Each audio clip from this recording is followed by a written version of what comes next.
Como uma busca poderia melhor justificá-los que as palavras, a confiança que tinham em sua inocência tornou-os tão ousados que insistiram com os egípcios que examinassem os sacos, acrescentando que estavam dispostos a serem todos castigados se um só deles fosse tido como culpado. Os egípcios aceitaram a sugestão e determinaram fazer a pesquisa com uma condição mais favorável. Contentar-se-iam em prender somente aquele em cujo saco a taça estivesse escondida.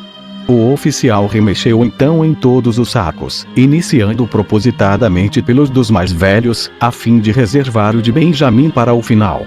Não porque não soubesse em qual saco a taça se encontrava, mas para dar a impressão de que se desobrigava muito bem de sua incumbência.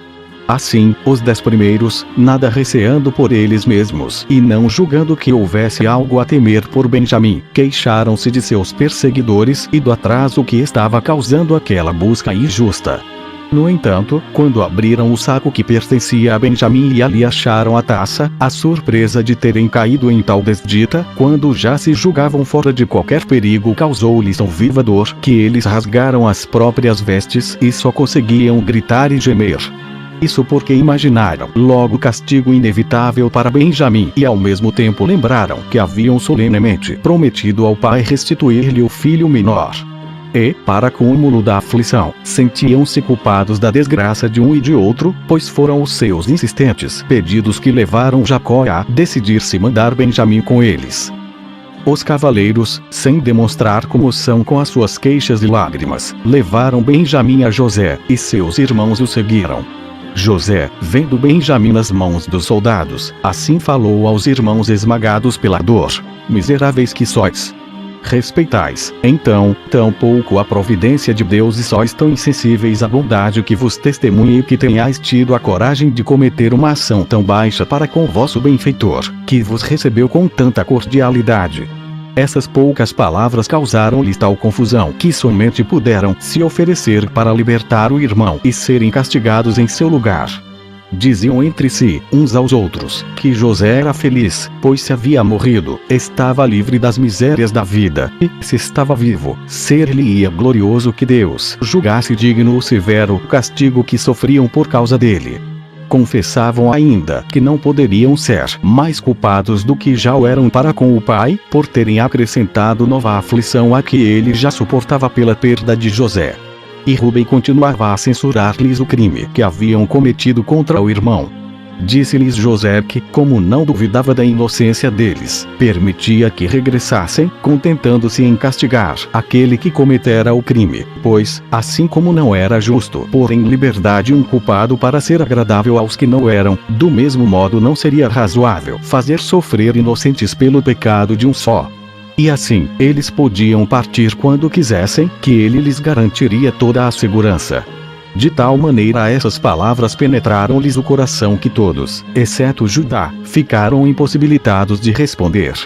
E, como era muito generoso e havia feito ao pai a promessa de lhe reconduzir o Benjamim, resolveu expor-se para salvá-lo, e assim falou a José: reconhecemos, meu senhor, que a injúria que recebestes é tão grande que não pode ser assaz rigorosamente castigada. Assim, ainda que a falta seja exclusiva de um só e do mais moço de todos nós, queremos receber todos juntos o castigo.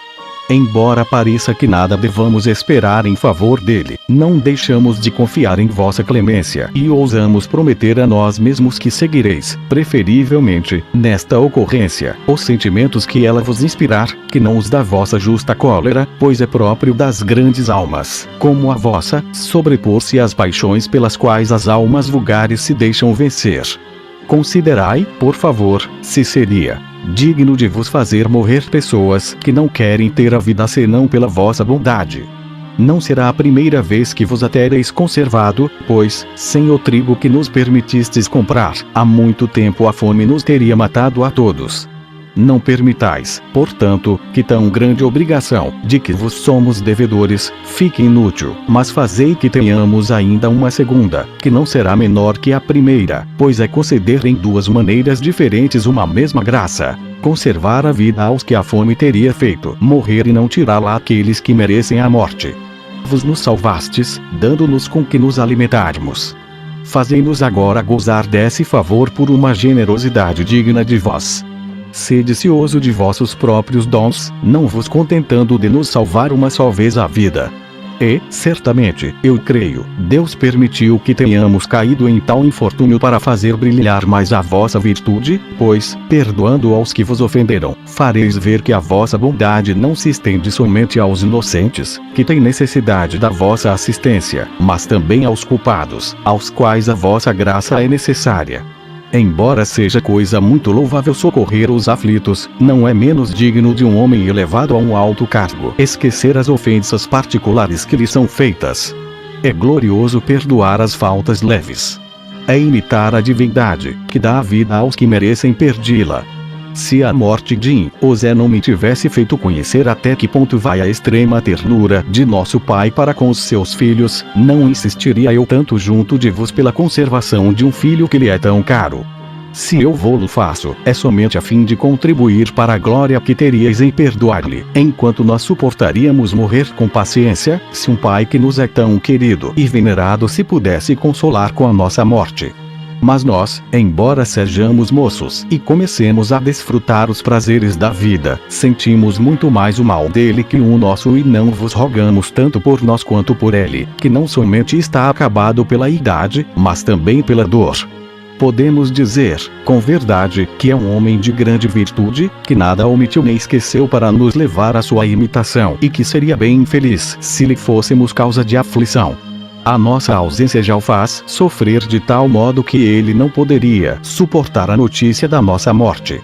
A vergonha de que seria acompanhada abreviaria, sem dúvida, os seus dias, e, para evitar a confusão que isso lhe causaria, ele preferiria deixar este mundo antes que a notícia se espalhasse. Assim, embora a vossa cólera seja muito justa, fazei com que a vossa compaixão por nosso Pai seja mais poderosa sobre o vosso espírito que o ressentimento pela nossa falta. Concedei essa graça à velhice, pois ele não se poderia resignar a sobreviver à nossa perda. Concedei-a na qualidade de Pai, para honrar o vosso, na vossa pessoa, e honrar-vos a vos mesmo, pois Deus vos deu essa mesma qualidade. Deus, que é o Pai de todos os homens, vos tomará feliz na vossa família, se fizerdes ver que respeitais o nome que tendes em comum com ele, deixando-vos levar pela compaixão para com um pai que não poderia suportar a perda de seus filhos. Nossa vida está em vossas mãos. Assim como podeis no-la destruir com justiça, podeis também, pela graça, no-la conservar. Ser-vos-á tanto mais glorioso imitar, no-la conservando, a bondade de Deus, o qual no-la deu, pois não será um só, mas há vários que a conservareis. Dá-la a nosso irmão será dá-la a todos, pois não nos poderíamos resolver a sobreviver, nem a voltar sem ele a nosso Pai, e tudo o que lhe acontecer será comum conosco. Assim, se nos recusardes esta graça, nós só vos pediremos que nos façais sofrer o mesmo castigo ao qual condenareis, pois ainda que não tenhamos parte no seu crime preferimos passar por cúmplices de sua falta e ser com ele condenados à morte, que sermos obrigados por nossa pena e dor a morrer por nossas mesmas mãos. Não vos direi, Senhor, que, sendo ele ainda jovem e sujeito às fraquezas de sua idade, a humanidade parece obrigar-vos a perdoar-lhe. Omitirei de propósito muitas outras coisas, a fim de que, se não vos deixardes comover pelas nossas palavras, se possa atribuir disto a causa, a ter eu mal defendido o meu irmão. Mas se, ao contrário, vos lhe perdoardes, pareça que nós somos devedores disso unicamente à vossa clemência e à penetração de vosso espírito, que terá conhecido melhor do que nós mesmos as razões que podem servir à nossa defesa. Mas, se não formos tão felizes e quiserdes castigá-lo, o único favor que vos peço é fazer-me sofrer a mesma pena em seu lugar e permitir-lhe que volte para o nosso Pai. Ou, se a vossa intenção é conservá-lo como escravo, vereis que eu estou mais em condições do que ele de vos prestar esse serviço. 78. Judá se falou e, demonstrando que estava pronto a se expor alegremente para salvar o irmão, lançou-se aos pés de José, a fim de nada esquecer que pudesse comovê-lo e levá-lo a conceder-lhe a graça que pedia.